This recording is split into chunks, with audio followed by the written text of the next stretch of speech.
In this video, we're going to review the features of absolute value graphs, which will allow you to apply these skills to graphing the absolute values for some exponential and log graphs. So on this first page, we've got a simple sketch, y equals x cubed minus 8, and it's a cubic that we can see here on our axes.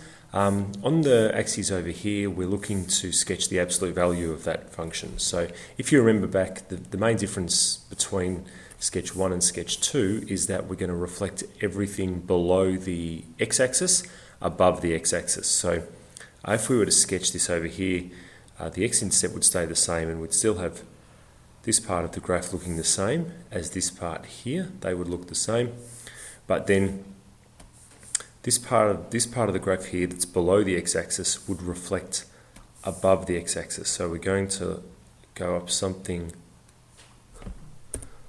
like this and like so. So we have this point still here. This point here from 0, -8, that will reflect upwards to 0, 8. And there we have our sketch of the absolute value of x cubed minus 8. If we were going to write this as a hybrid function,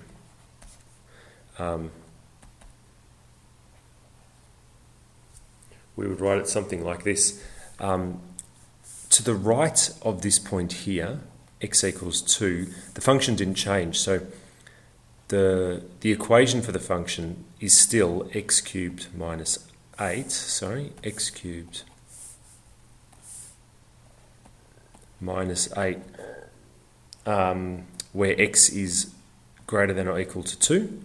So the function didn't change there. But when x was less than 2, the function did change, or the appearance of the graph changed.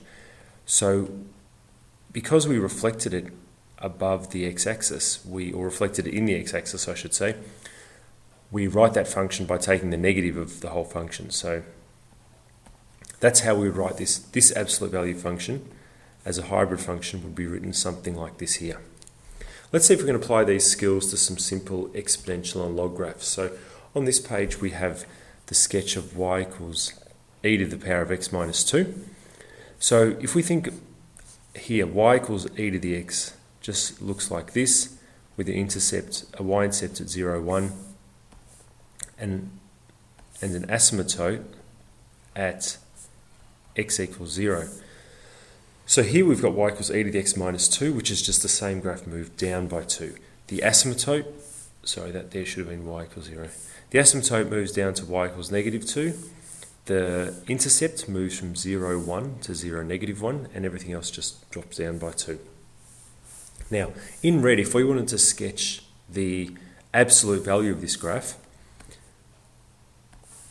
this part of the graph will remain unchanged. It's sitting above the x-axis, so we don't need to reflect anything, but it's this part of the graph down here that will actually end up reflecting upwards like this. The 0, -1 will go up here to 0, 1, and the whole asymptote will also reflect. Instead of being at y equals -2, the asymptote will reflect up here to y equals +2. So in red is the graph of this function here. Y equals the absolute value of e to the x minus 2. The x-intercept would also be useful, which is right here. And I've got some space here for my working. To find the x-intercept, we're going to let y equal 0. And it's the x-intercept of our original function, the function we sketched in black. So if I let y equal 0 for this, and solve this for x, if I add the 2 to both sides, and then rewrite this in log form, 2 equals e to the x is the same as x equaling log base e of 2. So this intercept here is ln2, 0, or log base e2, 0. Writing it as a hybrid, if we needed to write this as a hybrid, to the right of log base e2, the function didn't change, so we would say y equals e to the x minus 2 when x is greater than or equal to log base e of 2. But to the left of log base e of 2 is where we reflected the function in the x-axis. And how do we write the function when we do that? we take the negative of the whole thing.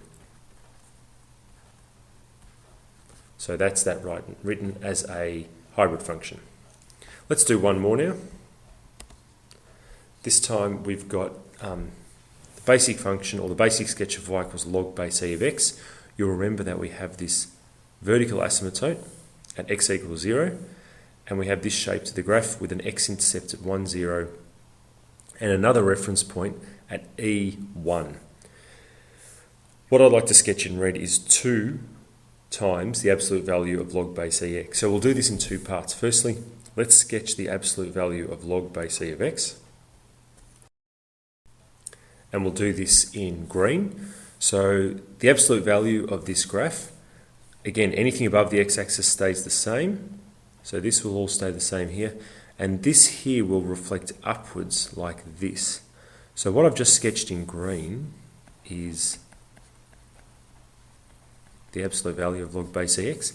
And now in red, I want to sketch that. I want to sketch 2 times that function in green, which now the effect of the 2 will be to dilate by a factor of 2 from the x-axis or in the y direction. So in red, what we're going to see is this point staying the same. This point here will now be twice as far away, so it will be up here at E2.